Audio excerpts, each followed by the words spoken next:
여러분 안녕하세요. 변두 매니저입니다. 2월 29일에 외국인이 1,700억 원을 더 사면서 2월에만 외국인은 코스피 현물을 7.8조 원을 순매수했습니다. 2002년 이후에 월간 기준으로는 가장 많이 산 건데요. 2월에만 7조 원을 넘게 샀지만 본격적으로 외국인이 코스피를 사기 시작한 시점은 바로 1월 중순 이후서부터죠. 그러니까 기업 밸류업 프로그램에 대한 기대감이 생기면서부터입니다. 2월 26일에 1차 기업 밸류업 프로그램 정책을 이제 발표한 이후에 국내에서는 세제 혜택이 빠졌다라는 이유로 실망감이 많이 있었지만 외국인들은 26일 이후에도 계속 사서 올해 누적으로 보면 11조 원 넘게 샀습니다. 그래서 코스피에서 외국인의 보유 비중이 얼마까지 올라왔나 확인을 해봤습니다. 코로나로 전 세계 중앙은행들이 금리를 내리면서 증시가 좋았을 때가 외국인이 39%까지 코스피를 보유했었는데 2022년 3분기에는 31%까지 내려왔었습니다. 그 이후로는 꾸준히 올라와서 최근에는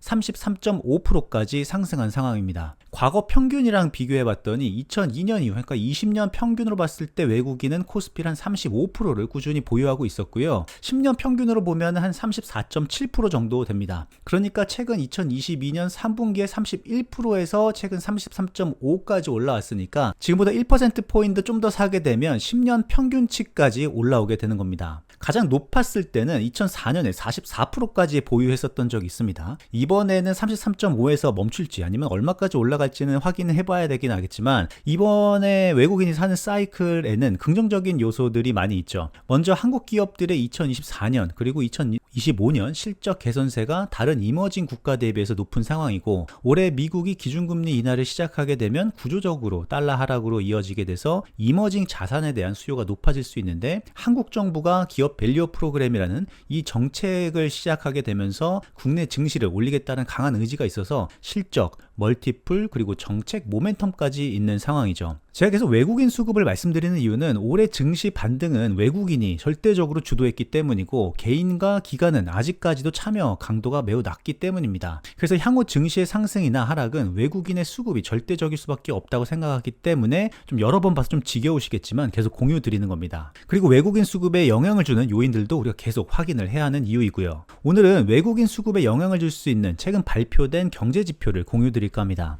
먼저 1월 미국의 PCE 물가지수가 다행히 시장 예상치와 비슷하게 발표가 됐습니다. 1월 CPI랑 PPI 지표가 예상과 다르게 시장 예상치를 상회하면서 PCE 물가지수도 같이 반등하는 거 아니야 라는 우려가 있었는데 다행히도 컨센서스와 비슷하게 하향 추세가 유지됐었습니다. PCE 물가지수가 컨센서스에 부합을 하면서 미국의 주요 채권금리는 다시 아래로 방향을 잡았습니다. 채권금리는 작년 11월 말부터 올 1월까지 꾸준히 하락하다가 2월부터 기술적 반등세를 보이다가 횡보하고 있었는데 이번에 PCE 물가지수 발표로 다시 한번 하락으로 방향을 잡았습니다. 물가에 대한 부담이 사라지면서 올해 기준금리 인하에 대한 기대감이 다시 생겼고 결과적으로 달러 지수도 하향 안정세를 보이고 있습니다. 작년에 마지막 기준금리 인상 이후에 기준금리를 동결하고 있는데 월별로 발표화되는 고용지표나 물가지표에 따라서 첫 번째 기준금리 인하 시기가 계속 바뀌고 있긴 하죠. 인하 시점이 늦어지고 있는 것이 다시 인상하는 사이클로 가지 않을 것이다라는 확신이 있기 때문에 글로벌 자금이 지금 달러 자산이 아닌 다른 곳들로 지금 계속 흘러가고 있는 상황입니다. 물론 이제 미국 증시를 보면 AI를 주도하고 있는 빅테크 기업들이 지금 지수를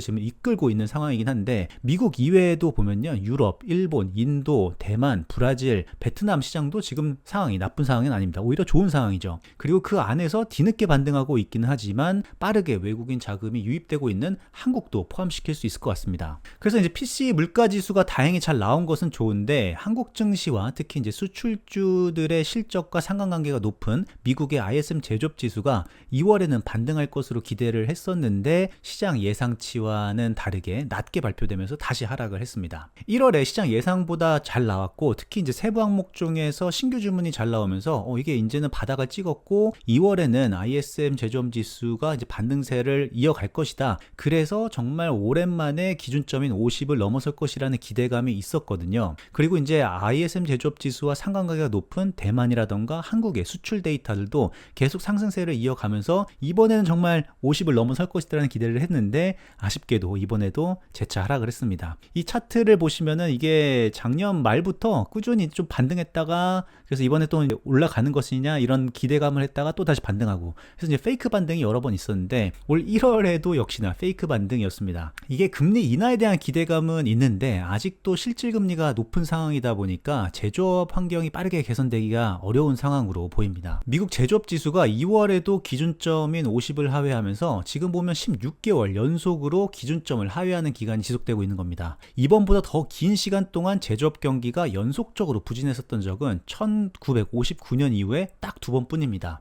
그러니까 올해 이번 사이클이 지금 제조업한테는 되게 어려운 상황이라는 거죠. 이번 2월 ISM 제조업 지수가 재차 하락하면서 글로벌 제조업 개선이라는 기대는 약해졌기는 한데 상관관계가 지금 높은 중국, 한국, 대만의 수출 데이터가 아직 개선세를 보이고 있기 때문에 올 상반기 내에는 6월 전이겠죠. 상반기 내에는 미국 ISM 제조업 지수가 기준점인 50을 상향 돌파할 것 같은데 그거를 확인을 하게 되면 올해 국내 기업들의 하반기 그리고 내년식 기업들 실적 추정치의 방향을 추가 상향 조정되는 것을 확인하면 될 것 같습니다. PC 물가도 잘 나왔고 ISM 제조업 지수는 재차 하락은 했지만 그래도 선행 데이터들이 아직 살아있기 때문에 그렇게 걱정을 하지 않아도 된다라고 생각되긴 하는데요. 하지만 개인적으로 유가 반등은 매우 찜찜한 상황입니다. 오늘 오펙 플러스에서 원래 3월 말까지 하겠다고 했었던 감산 결정을 또다시 3개월 연장을 해서 6월까지 감산을 지속하겠다고 결정을 했습니다. 발표가 나고 나서 유가는 4개월 만에 80불을 넘어섰다가 다시 이제 하락을 해서 79로 마무리를 지었는데요. 제가 유가 80불이 계속 신경 쓰는 이유는 유가가 80불 이상에서 만약에 지금 3월부터 6월까지 유지될 경우에는 앞으로 발표되는 물가 지수에 부정적인 영향을 줄 수 있는 가능성이 높기 때문입니다. 올해 1월에 CPI에서 에너지 가격 기여도가 하락했는데도 불구하고 시장 예상치보다 높게 발표가 됐었잖아요. 그때 보면 이제 식품 가격이랑 주거 비용 그리고 의료 서비스가 상승에 기여했단 말이죠. 이 차트를 한번 잘 보시기 바랍니다. 2023년 1월과 2월까지는 평균 유가가 70불 중후반이었습니다. 반면에 올해는 70불 초중반이었죠.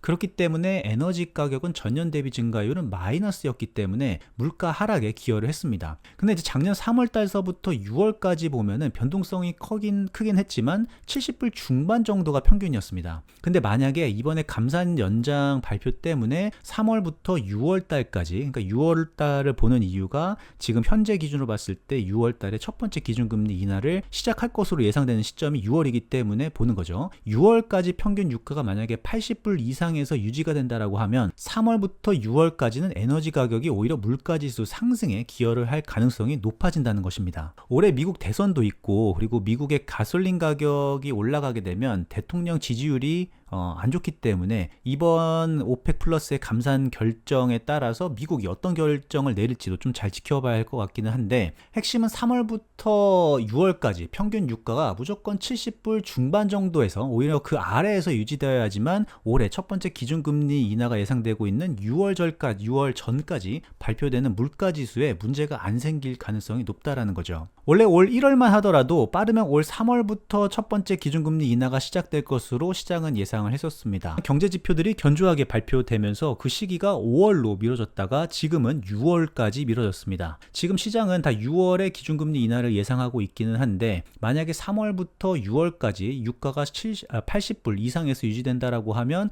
물가 지표들은 시장이 전망하는 것보다 높게 나올 가능성이 높고 그렇게 되면 정말 안 그랬으면 좋겠지만 첫 번째 기준금리 인하 시기가 6월달이 아니라 7월로 또 지연될 가능성도 지금은 뭐 다들 생각을 많이 안 하지만 그것도 한번 우리가 생각을 해봐야 된다는 거죠. 이번 달에 FOMC가 있고 이번 달에는 기준금리를 동결을 하겠지만 금리보다 지금 QT 그래서 양적 긴축 정책에 대한 코멘트가 어떻게 나올지를 조금 더 중요하게 보는 것 같습니다. 그런데 어쨌든 간에 첫 번째 기준금리 인하 시기가 계속 지연되는 거는 그렇게 좋은 시그널은 아닙니다. 그러니까 6월에 기준금리 인하를 예상하고 달러가 추세적으로 약세로 진행될 것으로 예상을 하고 지금까지 외국인이 계속 사고 있었는데 외국인 입장에서는 잠깐만 생각을 해보니까 올해 기준금리 인하 시기도 계속 지연되고 인하 횟수도 낮아지고 그러네. 그렇게 하면서 외국인이 공격적으로 사던 이머징을 잠시 좀 약하게 사거나 아니면 공백기를 가질 수 있다라는 거죠. 그러니까 유가가 높게 유지되면 외국인이 한국을 사는 속도 조절이 나올 수 있다라고 생각을 해볼 수 있는 겁니다.